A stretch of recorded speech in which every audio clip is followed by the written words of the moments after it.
दुनिया के और मज़ाहिब में ऐसा कोई निजाम नहीं है, ऐसा कोई सिस्टम नहीं है। अमेरिका में बहुत बड़े बड़े लोग मर गए और मरने के पहले अपनी सारी जमीन जायदाद अपने कुत्ते के नाम करके चले गए, अपने कुत्ते के नाम, अपने नौकर के नाम, अपनी गर्लफ्रेंड के नाम, अपनी रखैल के नाम करके जाते हैं। अल्लाह का शुक्र अदा करो, अल्लाह ने हमें और आपको इस्लाम जैसी नेमत से नवाजा है। इस्लाम में आप वसीयत भी अगर करेंगे अपने माल की तो किसी इंसान को करेंगे, किसी जानवर को नहीं कर सकते, या किसी मस्जिद में करेंगे, किसी मदरसे में करेंगे, किसी अच्छे काम में करेंगे, और वो वसीयत 1/3 से ज्यादा नहीं कर सकते। अगर 3 लाख रुपया छोड़ के जा रहे हो तो 1 लाख से ज्यादा नहीं कर सकते। और आगे बढ़िए, माल आप कमा रहे हैं, अगर आप इस बात की परवाह नहीं करते माल कहां से आ रहा है, और इस बात की भी परवाह नहीं करते कि माल कहां पे लुटा रहे हैं, कहीं ऐसा तो नहीं कि महबूबा के रिचार्ज पर अपना माल लुटा रहे हैं, कहीं ऐसा तो नहीं कि ज़िना के अड्डों पर माल लुटा रहे हैं, कहीं ऐसा तो नहीं कि शराब और ड्रग्स के ऊपर आपका माल बर्बाद हो रहा है। इस माल की कमाई का भी हिसाब देना है और इस माल की आमदनी का भी हिसाब देना है। मैं तो जॉब करता हूं, हर साल इनकम टैक्स भरता हूं।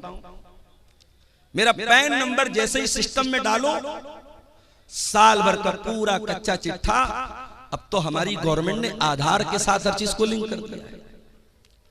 एक पैसा भी मेरे अकाउंट में कहां से आया, मेरे इनकम टैक्स का जैसे पेज खुलेगा सामने आ जाता है। इंसान का बनाया हुआ सिस्टम इतना मजबूत हो गया है, गवर्नमेंट ऑफ इंडिया का बनाया हुआ सिस्टम इतना मजबूत हो गया है। आपके आधार के साथ आपकी जमीन, आपकी जायदाद, आपका खाता, आपके खाते में एक पैसा भी आ रहा है, कहां से आ रहा है, वो सारा रिकॉर्ड मौजूद है।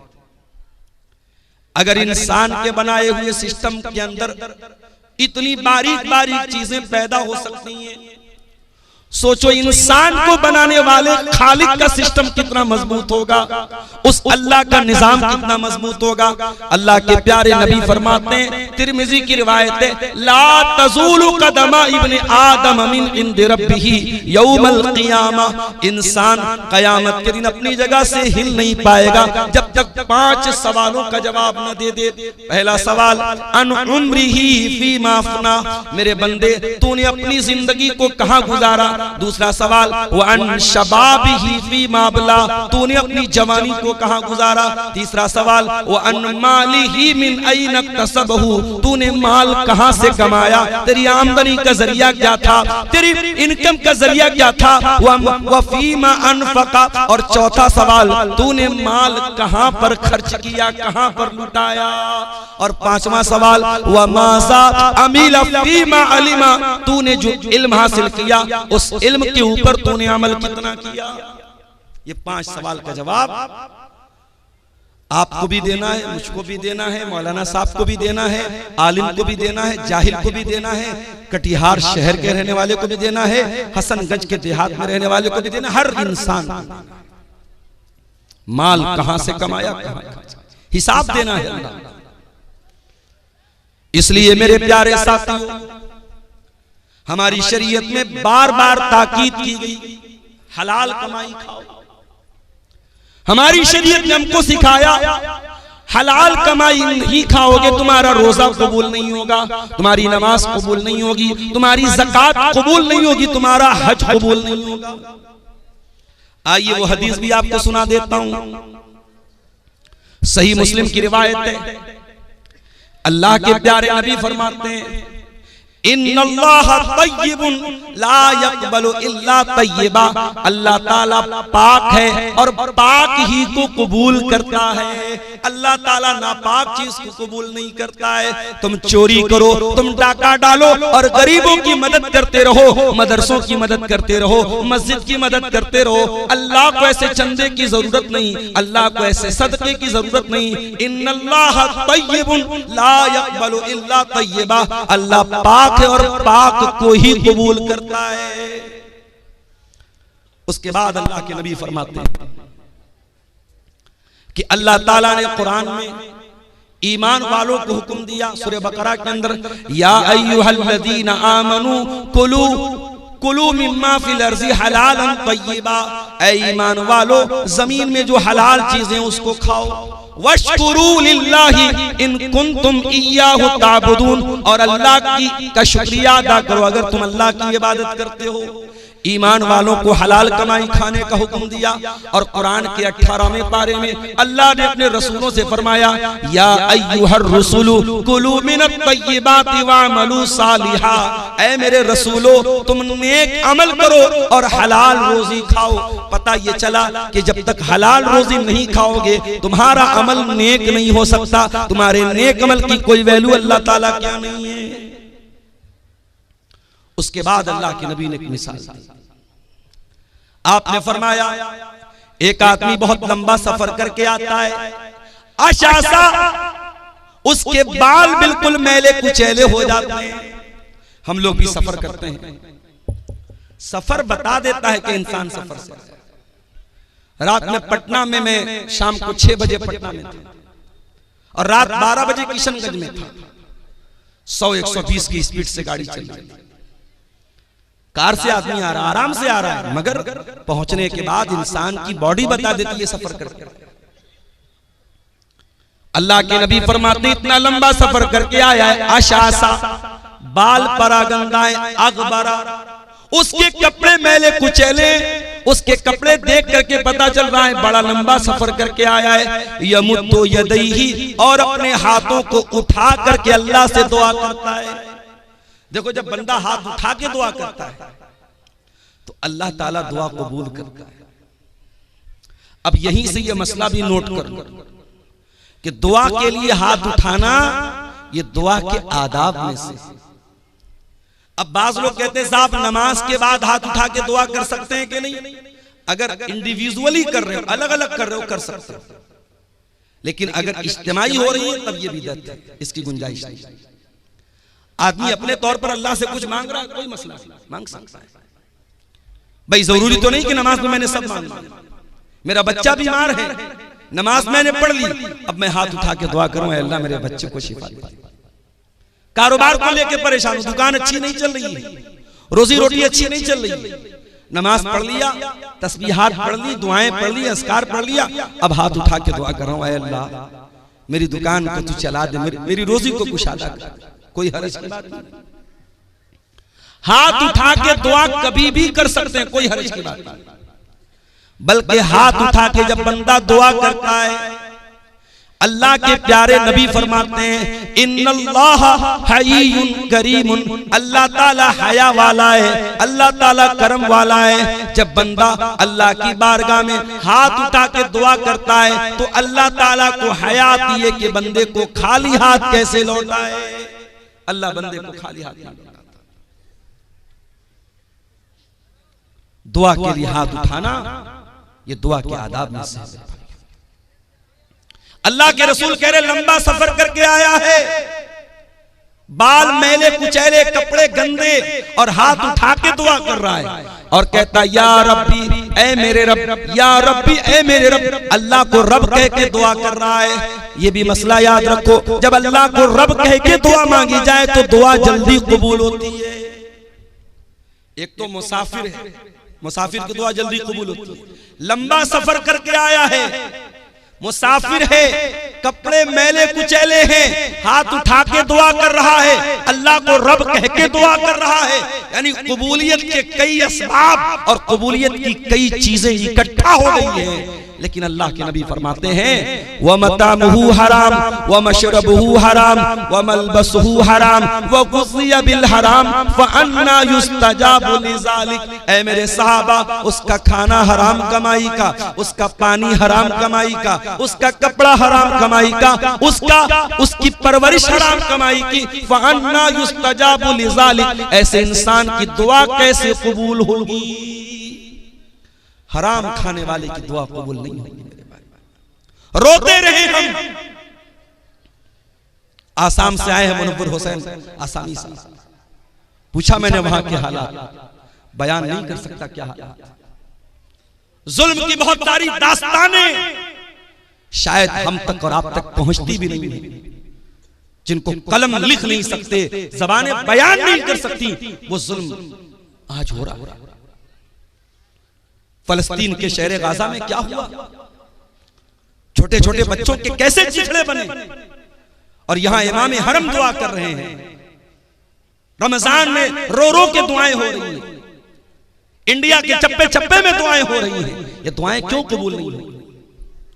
क्योंकि हमने ये देखना बंद कर दिया कि हमारी कमाई हलाल है क्या। अल्लाह के नबी के एक सहाबी हैं, नाम नोट कर लो, साद बिन अबी वक्कास। अभी पूछो, इतना बड़ा मजमा है, अब्दुल गफ्फार साहब आपकी हर तकरीर सुनता हूं, आपके साथ सेल्फी लेने का बड़ा शौक है,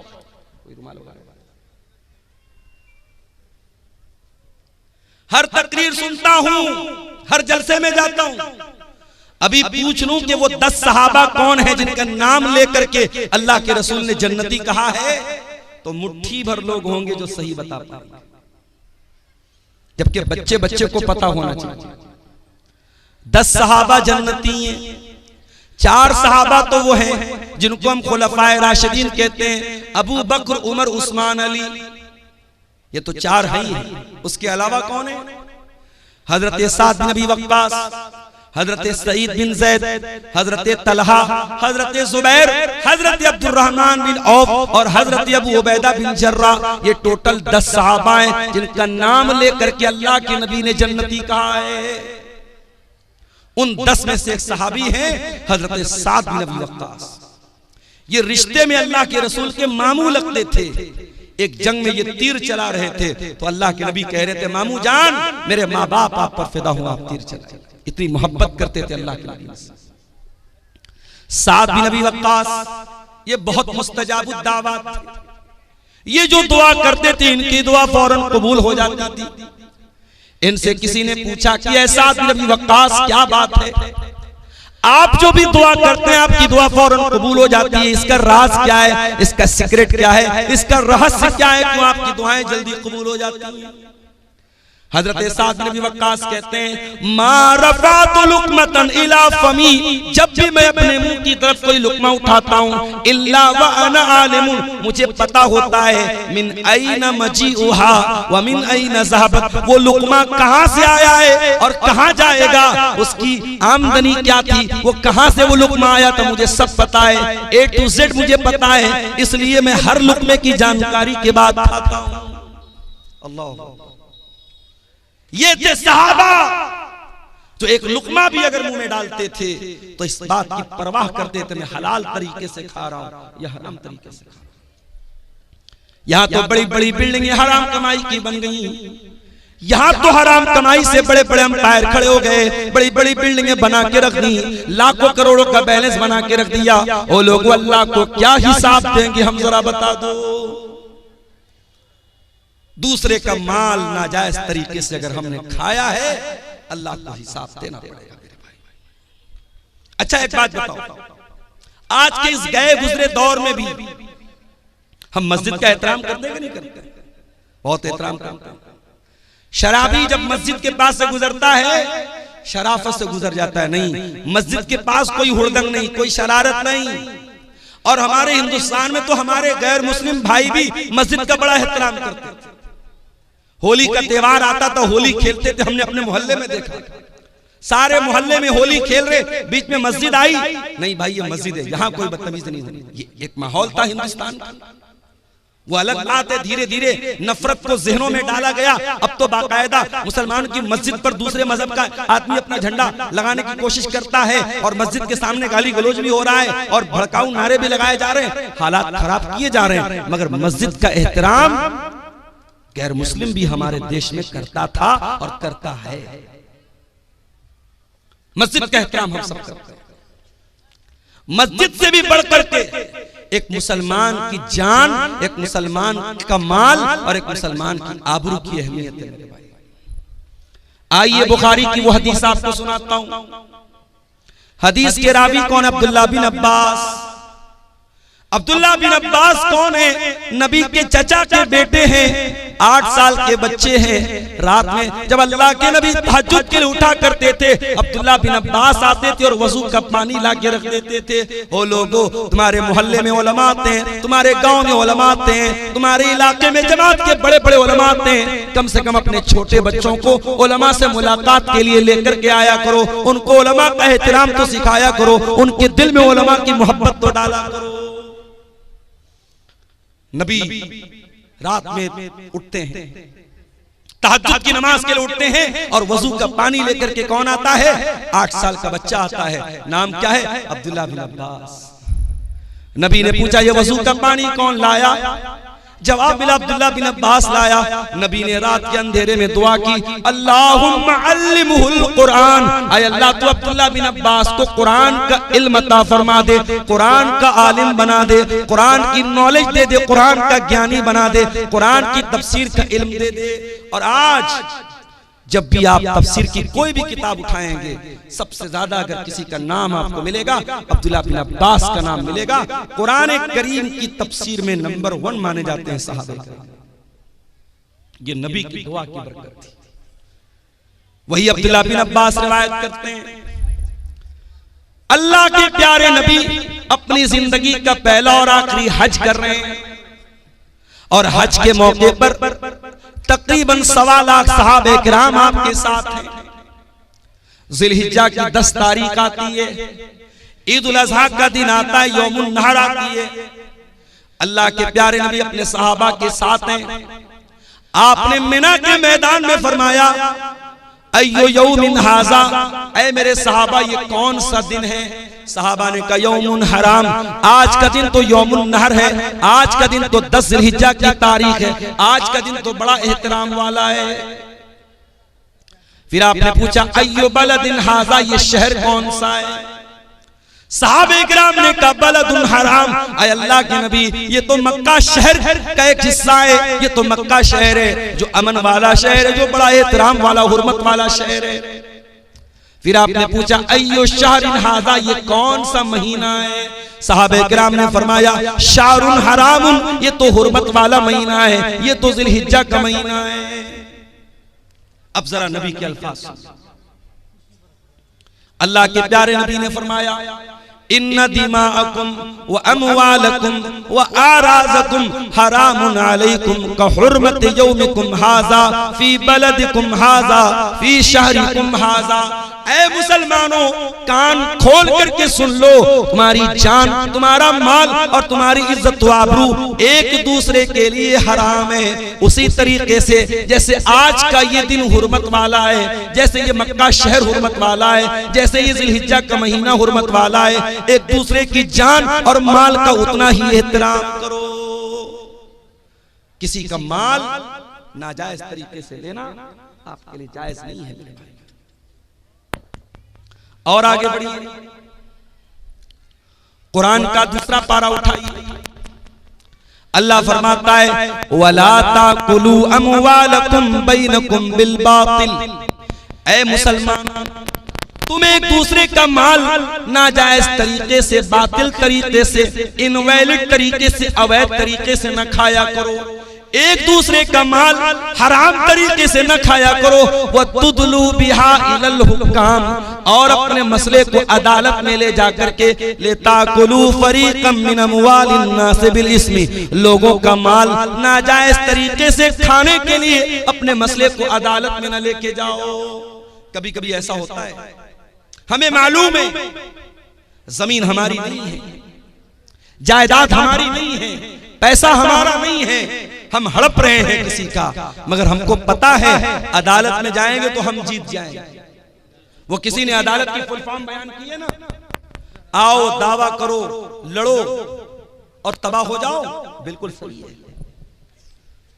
अभी उत्तर प्रदेश में मदरसे का मुकदमा चल रहा है, पता होगा। उत्तर प्रदेश में जितने सरकारी मदरसे थे,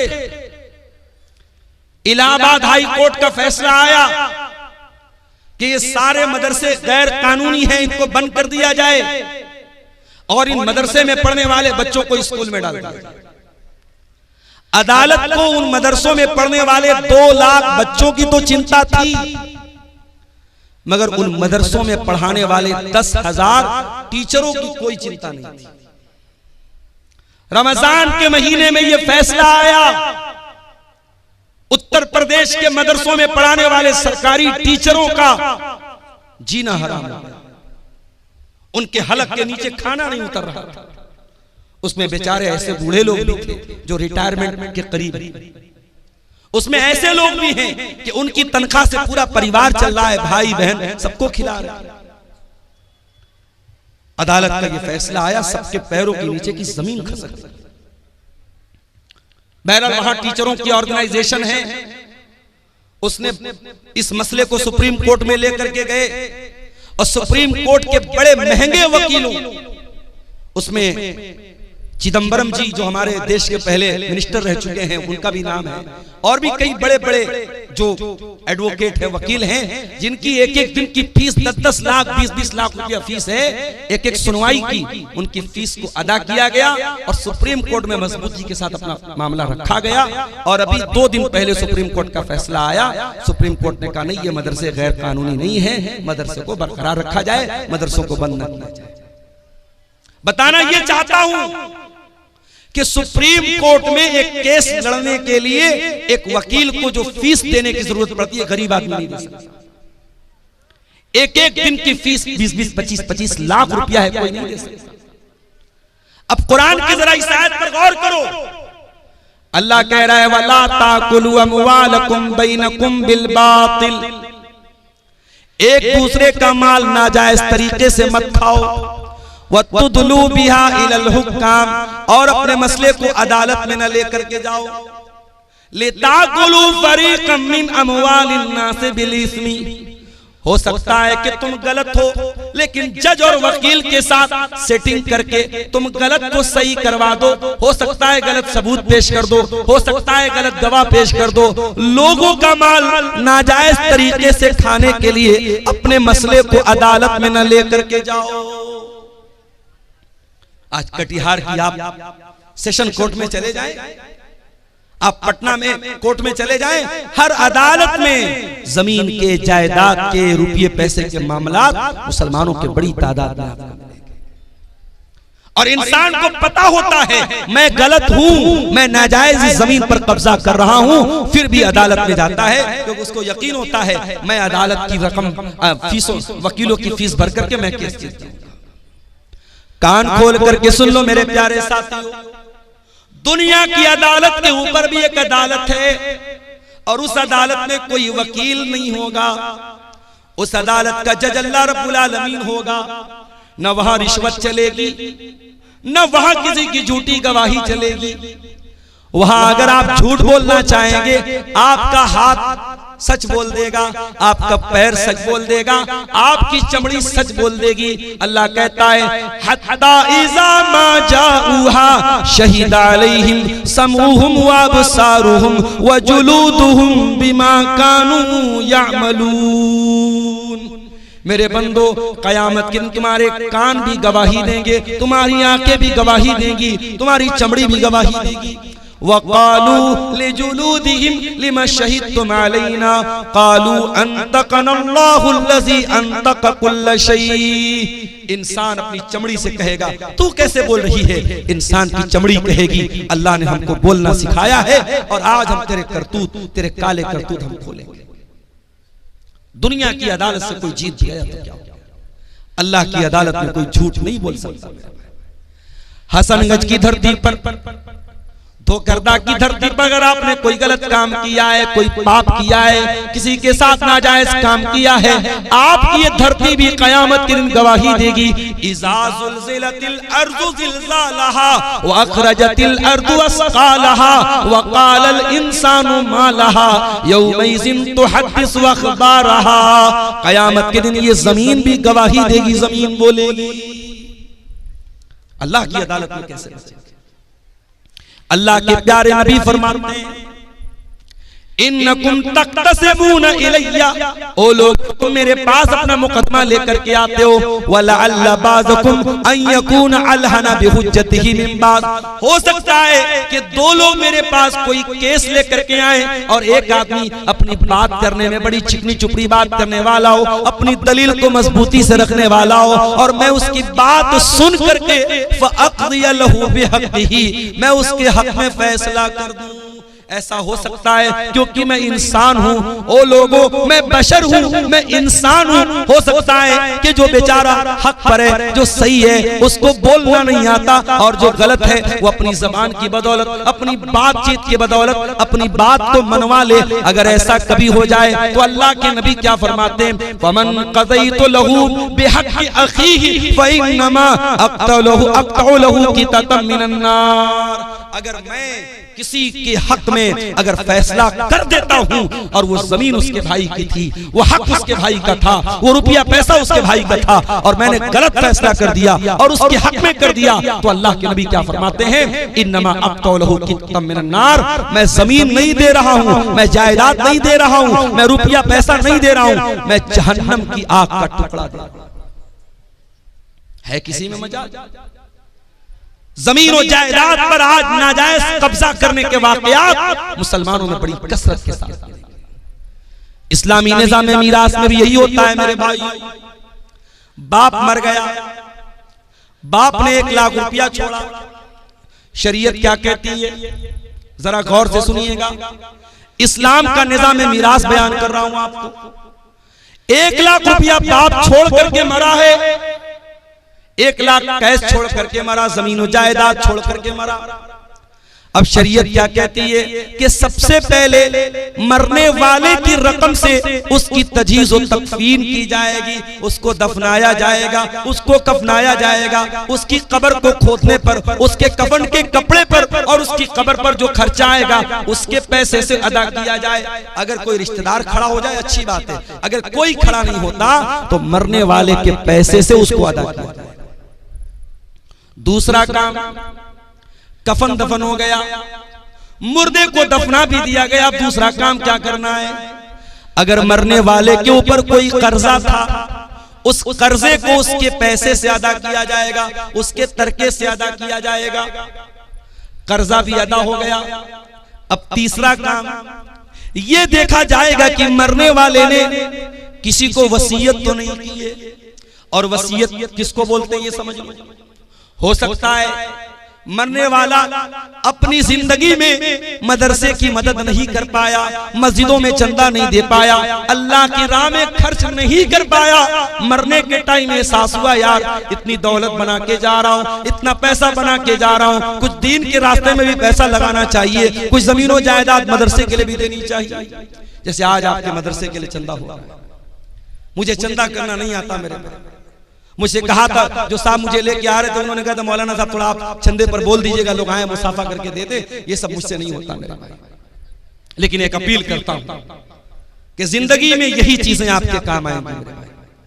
अब्दुल गफ्फार साहब की तकरीर सुनेंगे रात में चले जाएंगे, मौलाना जर्जी साहब की तकरीर सुनेंगे चले जाएंगे, मगर आपने इस मदरसे को जो चंदा दिया होगा वो कहीं ना कहीं आपके नामे आमाल में, आपकी नेकियों के अकाउंट में दर्ज हो जाएगा, और कयामत के दिन भी वो आपके काम आएगा। हो सकता है जिंदगी में आपको मौका नहीं मिल पाया, मरने के टाइम याद आया कि मुझे कुछ अल्लाह की राह में खर्च करना चाहिए, तो शरीयत क्या कहती है कि आप अपने माल की वसीयत कर सकते हैं, मगर वसीयत 1/3 से ज्यादा नहीं होनी चाहिए। 1/3 का मतलब समझते हैं 1/3। अगर मरने वाला 3 लाख रुपया छोड़ के गया है तो किसी मस्जिद में, किसी मदरसे में, किसी यतीम को, किसी गरीब को, या किसी ऐसे रिश्तेदार को जो उसका वारिस नहीं है, वारिस को वसीयत नहीं कर सकता। अपने बेटे को वसीयत करके जाए, बेटे को इतना दे दो, बेटी को इतना दे दो, उसका कोई एतबार नहीं। वारिस को वसीयत, बेटा तो वारिस है, बेटी तो वारिस है, बाप तो वारिस है, वारिस को वसीयत नहीं करेगा। वारिस के अलावा कोई रिश्तेदार है, मान लो किसी बच्चे को आपने गोद ले लिया, किसी बच्चे को आपने पाल लिया, परवरिश कर ली, अब जाहिर है आपने परवरिश तो की है, मगर वो आपका सगा बेटा नहीं है तो आपकी जायदाद का वारिस नहीं। अगर आपको लगता है कि इस बच्चे को मैंने पाला है और मेरे बाद इस बच्चे को जरूरत पड़ेगी रुपये की, पैसे की, जमीन की, जायदाद की, तो आप अपनी प्रॉपर्टी का, अपने तरके का 1/3, उससे ज्यादा नहीं, उससे कम तो कर सकते, उससे ज्यादा नहीं, 1/3 तक आप उसको वसीयत कर सकते।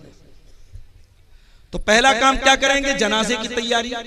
दूसरा काम कर्जे की अदायगी। तीसरा काम वसीयत को हम पूरा करेंगे।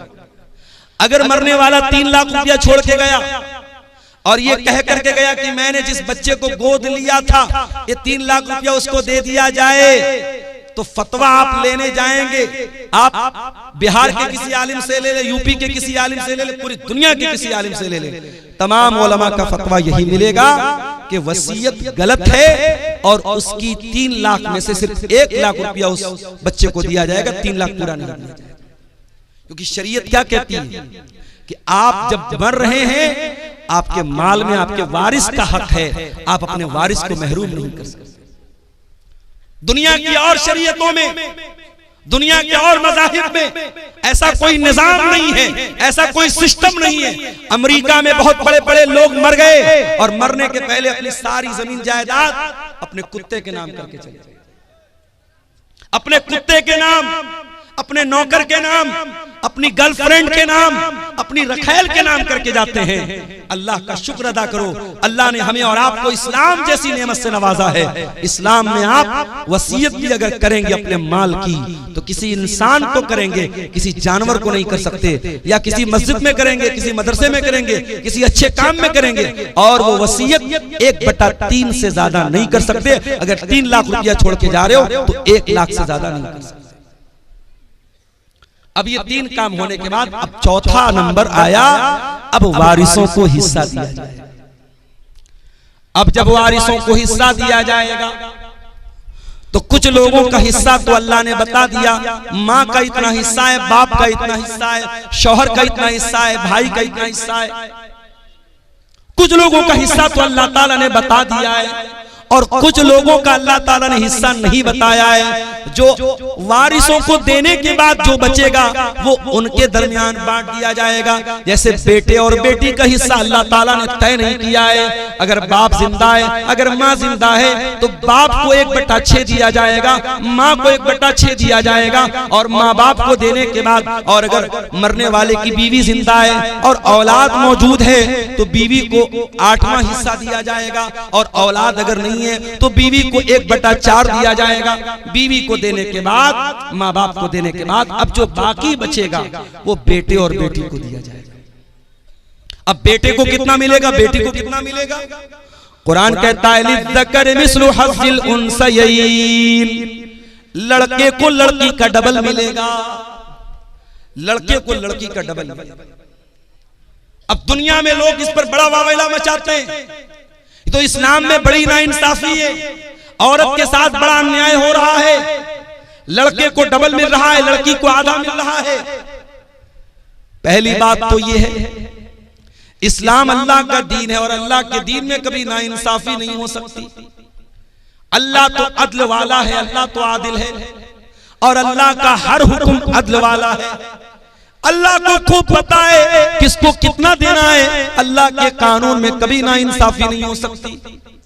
अगर अल्लाह ताला ने लड़का लड़की को बराबर दिया होता, अगर अल्लाह के कानून में बराबर का हुक्म होता तो ये लड़के के साथ नाइंसाफी हो जाती। क्यों? क्योंकि कमा के लाना तो लड़के को है, अपनी बहन को कमा के भाई देगा, अपनी बेटी को कमा करके बाप देगा, अपनी बीवी को कमा करके शौहर देगा।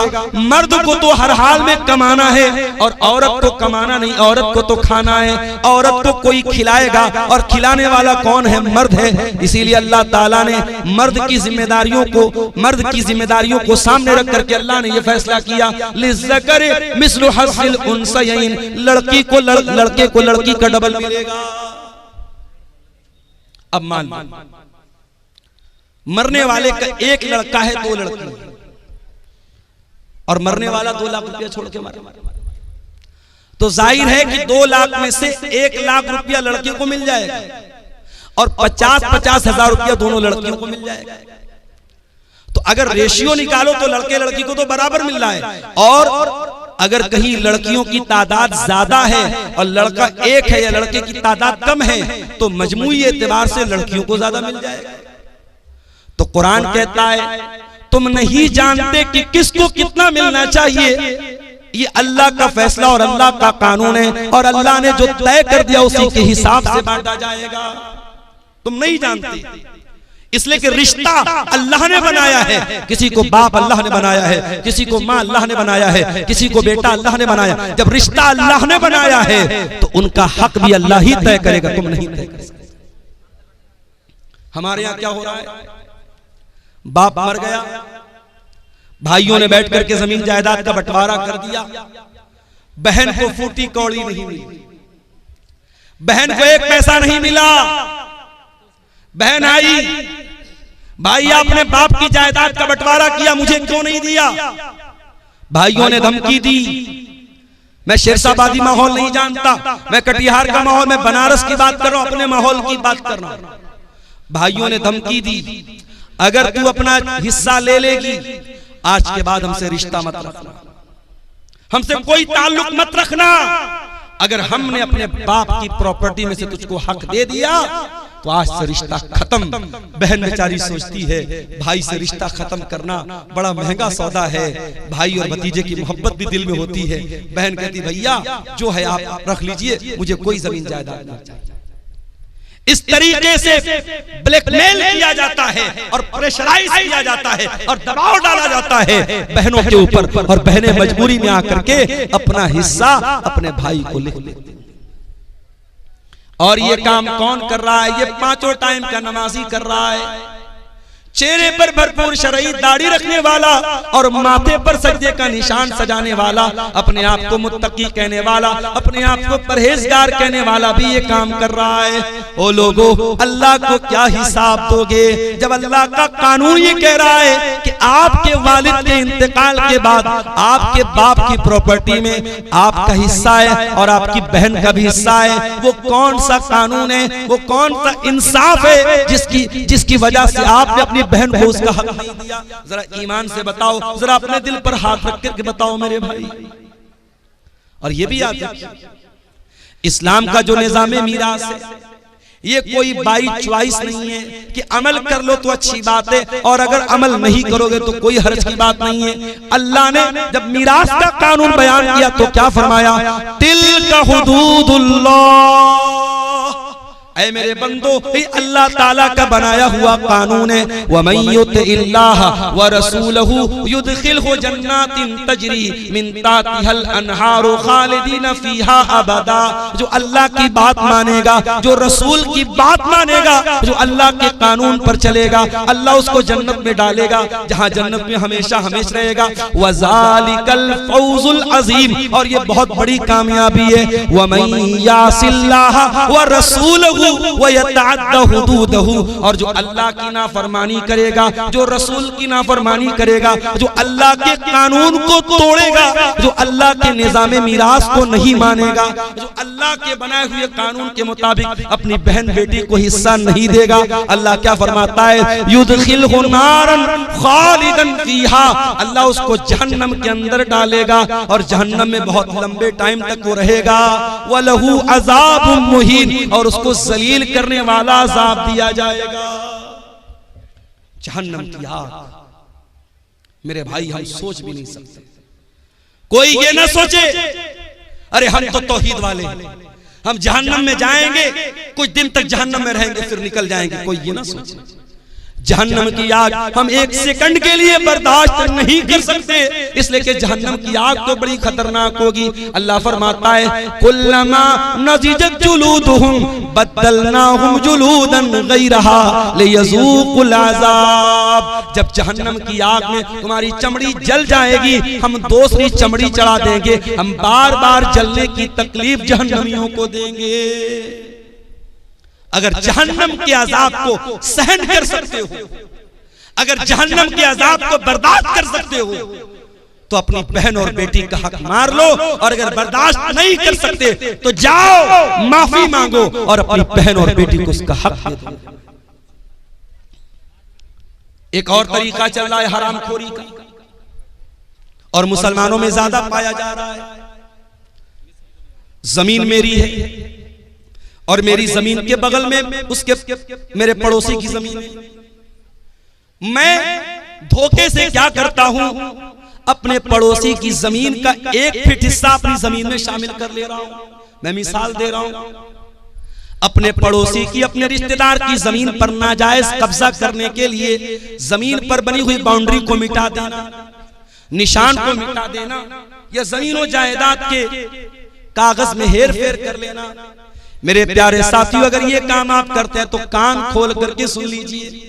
अल्लाह के नबी फरमाते हैं, लानल्लाहु मन गय्यरा मनारल अर्ज़ी, जो जमीन के निशान को बदल दे, जो जायदाद को हड़पने के लिए, जमीन को हड़पने के लिए जमीन के निशानात को बदल दे, उसके ऊपर अल्लाह की लानत बरसती है। अगर अल्लाह की लानत कि हम हकदार बनना चाहते हैं तो ये काम कर सकते हैं, वरना मेरे प्यारे साथियों ये बहुत ही खतरनाक काम है। और आगे बढ़िए, अल्लाह के नबी फरमाते हैं, इन्ना रिजालन यतखव्वज़ून फी मिन मालिल्लाह, कुछ लोग अल्लाह ताला के माल में नाजायज कब्जा करते हैं, दूसरों का माल नाजायज तरीके से खाते हैं। ऐसे लोगों का अंजाम क्या होगा? फरमाया, ऐसे लोगों को अल्लाह ताला जहन्नम की आग में फेंक देगा। जहन्नम की आग में हराम खाने वालों को अल्लाह ताला डाल देगा। आप में से बहुत सारे लोगों ने हज उमरा भी किया होगा। सऊदी अरब के अंदर दाखिल होते ही इंडिया का रुपया काम करना बंद कर देता है, बांग्लादेश का टका काम करना बंद कर देता है, अमेरिका का डॉलर काम करना बंद कर देता है। सऊदी में आप गए तो आप सऊदी रियाल चाहिए। एक मर्तबा मैं गया उमरा के सफर, मैं यहां से रियाल लेके गया, इत्तेफाक से मेरी फ्लाइट डायरेक्ट नहीं थी, तो दुबई के एयरपोर्ट पर फ्लाइट चेंज करनी थी मुझे। अब दुबई के एयरपोर्ट पर सामान, भूख लग रही थी, कुछ खाना था, तो वो रियाल भी लेने को तैयार नहीं। उसने कहा कि हमें दुबई का पैसा चाहिए, जो यूनाइटेड अरब एमिरेट का जो वो दिरहम होता है, हमको वो चाहिए, हमको यहाँ सऊदी का रियाल नहीं चाहिए। मेरे पास रियाल था, मैं इंडिया से रियाल बना के लेके गया। हर देश की अपनी एक करेंसी है। अमेरिका के लोग इंडिया में आते हैं, डॉलर को रुपये में बदल के एक्सचेंज करके तब आते हैं। इंडिया का आदमी सऊदी जाता है, अपने रुपये को रियाल में चेंज करता है। हर देश की अपनी एक करेंसी होती है। मेरे भाई, एक बात बताऊं आपको, कयामत के दिन करेंसी कौन सी चलेगी? किसी का माल हड़प लिया, किसी ने 1 लाख रुपया किसी का नाजायज कब्जा कर लिया। अब कयामत के दिन जिसका पैसा उसने मारा है, जिसका हक मारा है, उसने अल्लाह की अदालत में कहा, अल्लाह इसने मेरा 1 लाख रुपया नाजायज तरीके से लिया है। अल्लाह के नबी फरमाते हैं, कयामत के दिन रुपया तो नहीं चलेगा, पैसा तो नहीं चलेगा, दिरहम तो नहीं चलेगा, दीनार तो नहीं चलेगा। कयामत के दिन कौन सी करेंसी चलेगी? जरा गौर से सुनना कटिहार के लोगों, हसनगंज के लोगों, जरा गौर से सुनना कि कयामत के दिन कौन सी करेंसी चलेगी। अल्लाह के प्यारे नबी फरमाते हैं अपने सहाबा से, ऐ मेरे सहाबा, ये बताओ कि सबसे गरीब आदमी कौन है, सबसे कल्लाश आदमी, सबसे निर्धन आदमी, सबसे पुअर आदमी कौन है, सबसे गरीब आदमी कौन है? सहाबा ने कहा, अल्लाह के नबी, जिसके पास दिरहम ना हो, दीनार ना हो, रुपया ना हो, पैसा ना हो, सबसे बड़ा गरीब वही है। आपने फरमाया, मेरी उम्मत के अंदर सबसे बड़ा गरीब वो होगा जो कयामत के दिन रोजा लेकर के आएगा, नमाज लेकर के आएगा, सदका खैरात लेकर के आएगा, ज़कात लेकर के आएगा, मगर किसी को गाली दी होगी, किसी को बुरा भला कहा होगा, किसी का माल हड़पा होगा, किसी पर झूठा इल्जाम लगाया होगा, उसकी नेकियां उन हकदारों को बांट दी जाएंगी। जिसका हक आपने मारा है, आपका रोजा लेके चला गया, आपकी नमाज लेके चला गया, आपका सदका खैरात लेके चला गया, आपका हज और उम्रा लेके चला गया। और अल्लाह के नबी फरमाते हैं, फ़इन फ़नियत हसनातुहु, अगर उसकी नेकियां खत्म हो जाएंगी और फिर भी कुछ हकदार लोग लाइन में खड़े होंगे, अल्लाह ताला उन हकदारों के गुनाह इसके ऊपर लाद देगा। अल्लाह, हम लोग तो बड़ा खुश है साहब, हमने तो बड़ा दान दिया है मदरसों में, बड़ा जलसों में दान दिया है, बड़ा हज और उम्रा किया है। कयामत के दिन अगर हुकूकुल इबाद में कोताही की है, अगर किसी का हक मारा है, कयामत के दिन ये दान, ये चंदा, ये रुपया, ये पैसा जो अल्लाह की राह में हमने दिया है, सब बर्बाद हो जाएगा अगर हमने हुकूकुल इबाद में कोताही की। मेरे प्यारे साथियों, अल्लाह के प्यारे नबी फरमाते हैं अगर उसकी नेकियां खत्म हो जाएंगी और फिर भी हकदार लाइन में लगे हैं, अल्लाह ताला उन हकदारों के गुनाह इसके ऊपर ला देगा। जो इंसान दुनिया से नमाज लेकर के आया था, रोजा लेकर के आया था, ज़कात लेकर के आया था, हज लेकर के आया था, अब उसके ऊपर गुनाह लादे जा रहे हैं, बिल्कुल गुनाहों से भर जाएगा। सुम्मा तुरिहा फिन्नार, फिर उसको जहन्नम के अंदर फेंक दिया जाएगा। इतना खतरनाक मामला है मेरे भाई। इसलिए वरासत के मामलात में अल्लाह से डरो मेरे भाई। और कभी गौर करो, जिस बहन का हक मार रहे हो, जिस भतीजे का हक मार रहे हो, उसके बाप के मरने के बाद वो यतीम है, और यतीम का माल अगर नाजायज तरीके से कोई खाता है, उसकी बड़ी खतरनाक वईद है। अल्लाह के प्यारे नबी अल्लाह ताला कुरान में फरमाता है, इन्नल्लज़ीना याकुलूना अमवालल यतामा ज़ुल्मन इन्नमा याकुलूना फी बुतूनिहिम नारा। जो लोग यतीम का माल नाजायज तरीके से खाते हैं, हराम तरीके से खाते हैं, एक तो हलाल तरीका है, अगर किसी यतीम की परवरिश आप कर रहे हैं और आप पैसे वाले नहीं हैं, आप उसकी परवरिश कर रहे हैं और उस परवरिश के बदले में उस यतीम का जो माल है उसमें से अपने हक भर का पैसा आप ले रहे हैं, तो उसकी गुंजाइश मौजूद है। लेकिन अगर नाजायज तरीके से यतीम का माल कोई खा रहा है, इन्नल्लज़ीना याकुलूना अमवालल यतामा ज़ुल्मा, जो यतीम का माल नाजायज तरीके से खा रहा है, इन्नमा याकुलूना फी बुतूनिहिम नारा, वो अपने पेट में जहन्नम की आग भर रहा है, अपने पेट में जहन्नम की आग भर रहा है। यतीम इस लायक नहीं है कि उसके ऊपर जुल्म किया जाए। बड़ा बेरहम है वो इंसान, बड़ा जानवर है वो इंसान जो किसी यतीम के हक को दबाए, जो किसी यतीम को मारे, जो किसी यतीम पर जुल्म करे। अल्लाह के प्यारे नबी तो यहां तक फरमाते हैं, अना वकाफिलुल यतीमी कहातैन, मैं और यतीम की परवरिश करने वाला जन्नत में इस तरीके से रहेंगे। आपने अपनी दोनों उंगलियों से इशारा करके फरमाया जैसे ये दोनों उंगलियां एक दूसरे के साथ मिली हुई हैं। ओ लोगों, यतीम की परवरिश करने वाला जन्नत में मेरे साथ रहेगा। आज इन मदरसों में यतीम बच्चे पढ़ते हैं, इन मदरसों में यतीम बच्चे पढ़ते हैं, और उन यतीम बच्चों पर अगर आप कोई माल खर्च करते हैं, उससे डबल फायदा आपको मिलेगा। जो सवाब मिलेगा दान का चंदे का वो तो मिलेगा, अगर यतीम बच्चे के ऊपर आप माल खर्च कर रहे हैं तो कयामत के दिन अपने नबी के साथ रहने का मौका आपको मिलेगा। अल्लाह के नबी फरमाते हैं जो किसी यतीम की परवरिश में हिस्सा लेता है, अल्लाह के नबी फरमाते हैं कयामत के दिन वो जन्नत में मेरे साथ रहेगा। मेरे प्यारे साथियों, किसी यतीम के माल को नाजायज तरीके से खाना जब हराम है, आपकी बहन भी आपके बाप के मरने के बाद यतीम हो गई, आपका भतीजा अपने बाप के मरने के बाद यतीम हो गया, उस भतीजे का, उस बहन का हक मारने के पहले सोच लो कि कल अगर तुम्हारे बच्चे यतीम हो गए तो उनका क्या होगा। उसकी जगह अपने आप को रख के सोचो, तुम्हारा इंतकाल हो जाए और तुम्हारे बच्चों के साथ कोई ना इंसाफी करे, तुम्हारे बच्चों का कोई हक मार ले, तो सोचो तुम्हें कैसा लगेगा। उसकी जगह अपने आप को रख के सोचो और किसी यतीम के माल को हड़पने की कोशिश करो। मेरे प्यारे साथियों, दुनिया में अगर किसी का हक हमने मारा होगा, कयामत के दिन हमको उसका बदला देना पड़ेगा। अल्लाह के प्यारे नबी फरमाते हैं लतवतुन्नल हुकूक इला अहलिहा, तुम दुनिया में लोगों का हक दे दो वरना कयामत के दिन तुमको देना पड़ेगा।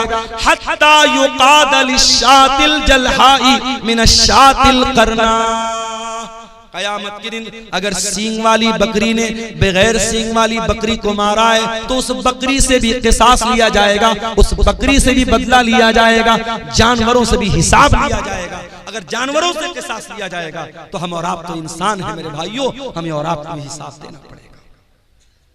इसलिए मेरे प्यारे साथियों, कुरान का 30वां पारा खोलो, अल्लाह फरमाता है वताकुलून तुरास अकलन लम्मा वतुहिब्बूनल माल हुब्बन जम्मा। ओ लोगो, तुम वरासत को डकार जाते हो, तुम मीरास को खा जाते हो और तुम माल से बहुत ज्यादा मोहब्बत करते हो। कल्ला इज़ा दुक्कतिल अर्ज़ु दक्कन दक्का वजा रब्बुका वल मलकु सफ़्फ़न सफ़्फ़ा वजीअ यौमइज़िन बिजहन्नम। ओ लोगों, जरा उस दिन को याद करो जिस दिन जमीन को टुकड़े टुकड़े कर दिया जाएगा, जमीन को रेजा रेजा कर दिया जाएगा और अल्लाह ताला अपने बंदों का फैसला करने के लिए आएगा और फरिश्ते भी लाइन लगा करके खड़े होंगे और जहन्नम को भी उस दिन लाया जाएगा। यौमइज़िन यतज़क्करुल इंसानु मा सा, और कयामत के दिन इंसान याद करेगा उसने दुनिया में क्या क्या किया है। जितने लोगों ने जमीनों को हड़पाए, जायदादों को हड़पाए, लोगों का हक मारा है, कोई एक आदमी बता दो जो मरने के बाद अपनी जमीन को लेकर के गया हो, अपनी जायदाद को लेकर के गया हो, अपने रुपये पैसे को लेकर के गया हो। सब ठाट पड़ा रह जाएगा जब लाद चलेगा बंजारा।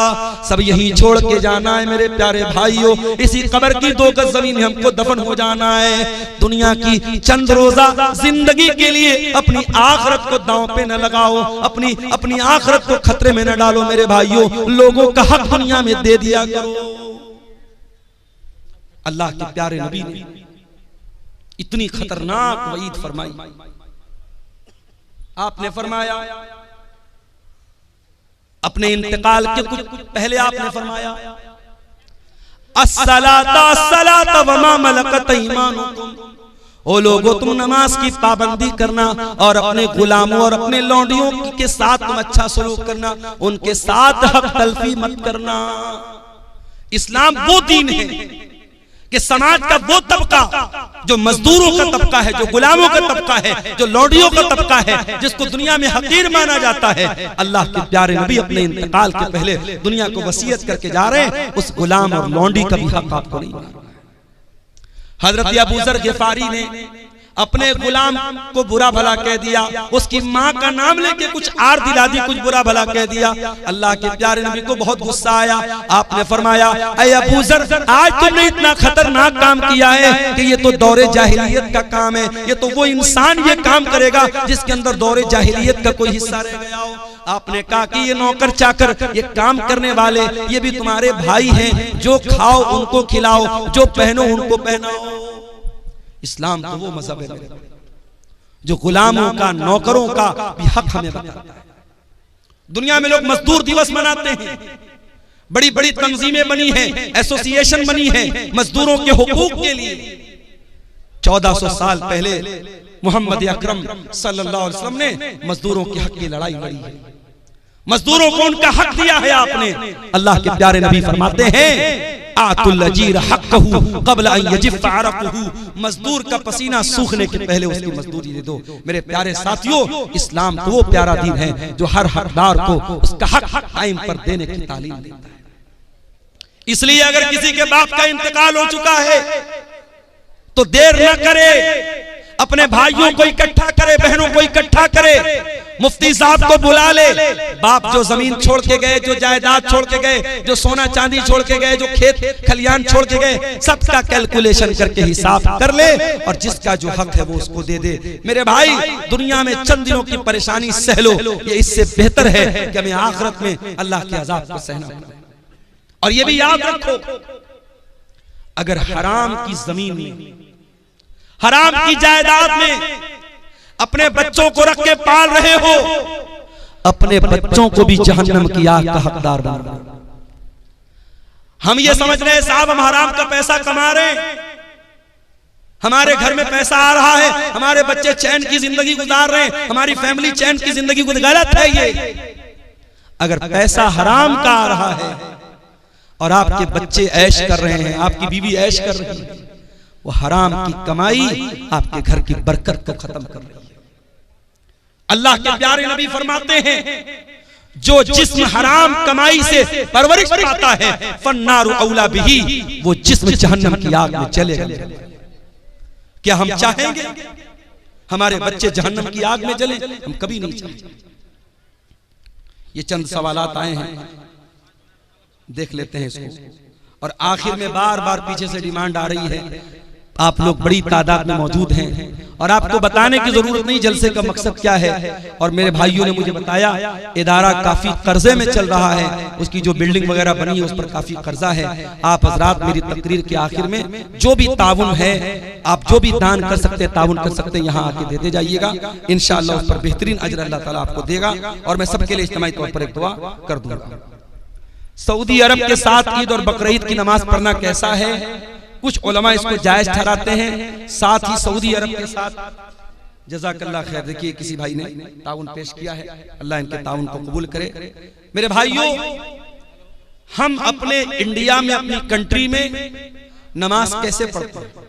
क्या सऊदी के हिसाब से पढ़ते हैं? नहीं, हम यहां के हिसाब से नमाज पढ़ते हैं।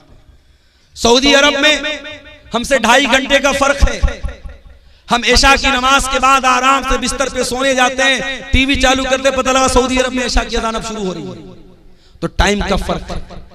वैसे ही चांद का भी फर्क है। चांद हमारे मुल्क में कभी और नजर आता है, सऊदी अरब में कभी और नजर आता है। और इस मसले में अगरचे कुछ उलमा का ये कहना है कि सारी दुनिया में एक चांद होना चाहिए, मगर आपके झारखंड के बहुत बड़े आलिम दीन इंतकाल कर गए, अल्लाह गरीब के रहमत करे, अल्लामा अब्दुल अजीज हक्कानी साहब रहमतुल्लाह अलैह।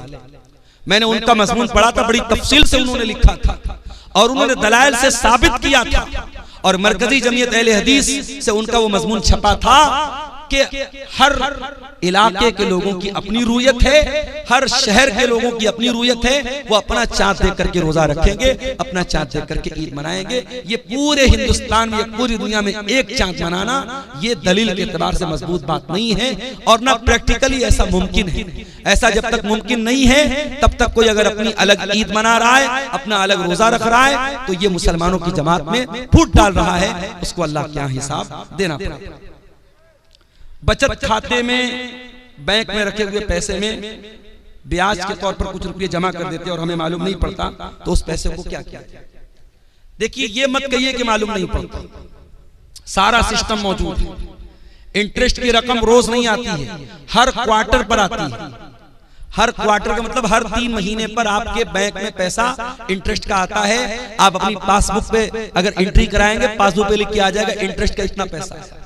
आपको कुछ नहीं करना है, आप हर क्वार्टर पर अपने बैंक का स्टेटमेंट निकलवाइए और इंटरेस्ट की रकम निकाल करके वो रकम किसी गरीब को दे दीजिए। बस वो आपके ऊपर इस्तेमाल नहीं होनी चाहिए, अपनी जात पर इस्तेमाल नहीं करना है, बैंक में रखना नहीं है, उसको निकाल के खर्च कर देना है। किसी भी कोई दवा इलाज के लिए जरूरत हो उसको दे दीजिए, किसी भी गरीब आदमी को जिसको जरूरतमंद है उसको, मुसलमान को भी दे सकते हैं, गैर मुस्लिम को भी दे सकते हैं, कोई हर्ज की बात इंशाअल्लाह नहीं है। नहीं, अजर की नीयत से नहीं, उस पर कोई अजर व सवाब की नीयत नहीं करना है। वो कोई दान नहीं है, वो पैसा आप इसलिए गरीब को दे रहे हैं कि पैसा इस्तेमाल हो जाए, बस। उसको अपने ऊपर इस्तेमाल नहीं कर सकते आप, लेकिन गरीब को दे देंगे, वो इस्तेमाल कर सकता है। सवाब आपको नहीं मिलेगा, ना सवाब की नीयत आपको करना है। कुछ लोग 50% या 60% में चंदा करते हैं, वो कैसा है? देखिए, शरीयत में ज़कात की रकम के जो मसारिफ बयान किए गए, कुरान में अल्लाह ने सूरह तौबा में बयान किए, उसमें ज़कात वसूलने वाले को भी ज़कात की रकम में से देने का हुक्म, वल आमिलीना अलैहा। लेकिन उसका बाकायदा परसेंटेज बनाना, और परसेंटेज भी इतना बड़ा बनाना कि देने वाला 1 लाख दे रहा है और मदरसे में 40,000 पहुंच रहा है, 30,000 पहुंच रहा है, तो बहुत गौर करने की बात है। इसलिए जो मेरी नजर में उलमा के फतावे हैं, जो तहरीरें हैं, उन्होंने सख्ती से मना किया है कि ठीक है चंदा लाने वालों को पैसा दिया जाए, मगर इतने भारी रेशियो के साथ उनको कमीशन देना ये मुनासिब नहीं है, इससे परहेज किया जाए। ये किसी भाई ने 500 रुपए की रकम दी है मदरसा रहमत आलम को, अल्लाह ताला इस बंदे पर रहमत फरमाए। 1-2 सवालात और आए हैं, मुझे 2 बजे तक का अल्टीमेटम मिला है, 2 बजने वाला है। कब्रिस्तान के नाम पर जमीन देने के बाद फिर उसी जमीन को वापस ले लेना कैसा है, और उस जमीन पर खेती गलत है। अगर आपने कब्रिस्तान के नाम पर जमीन वक्फ कर दी तो वक्फ जमीन को दोबारा वापस नहीं ले सकते। कब्रिस्तान के नाम पर जमीन वक्फ हो गई तो उस पर कब्रिस्तान ही बनेगा, उसको दोबारा लेना और खेती करना बिल्कुल गलत है, यह मुनासिब नहीं है। मेरी सगी बहन की शादी जिस लड़का से हुई, उस लड़का की सगी बहन से क्या मैं शादी कर सकता हूं नगद मेहर के साथ? 10 साल हो गया है मेरी बहन की शादी होने का, अब मैं अपने बहनोई की बहन से शादी करना चाहता हूं, तो क्या कर सकता हूं? बिल्कुल कर सकते हैं।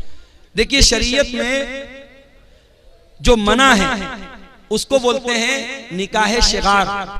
उसकी शक्ल क्या होती है कि महर के बजाय ये तय कर दिया जाए कि मैं आपकी बहन से शादी कर लूं, आप मेरी बहन से शादी कर लूं। अगर महर के बजाय ये अदला बदली वाली शादी की जाए तो गलत है। अगर महर तय है, मैं आपकी बहन से शादी कर रहा हूं, आप मेरी बहन से शादी कर रहे हैं, दोनों का महर तय है, तो कोई हर्ज की बात नहीं। और यहां एक मसला और याद रखिए कि इस तरीके की शादी आम तौर पर सक्सेस नहीं होती, कामयाब नहीं होती। कोई मसला आता है, मैंने कई केस देखा है, अगर इस घर की लड़की उस घर गई, उस घर की लड़की इस घर आई, अगर एक घर में कोई मसला होता है तो दूसरे घर की लड़की को सहना पड़ता है। इसलिए इस तरीके की रिश्तेदारी से बचना चाहिए। हराम तो नहीं है, नाजायज तो नहीं है, मगर बचना चाहिए ताकि मसला पैदा ना हो। लेकिन शरीयत के एतबार से कोई हरज की बात इंशाअल्लाह नहीं है। ठीक है।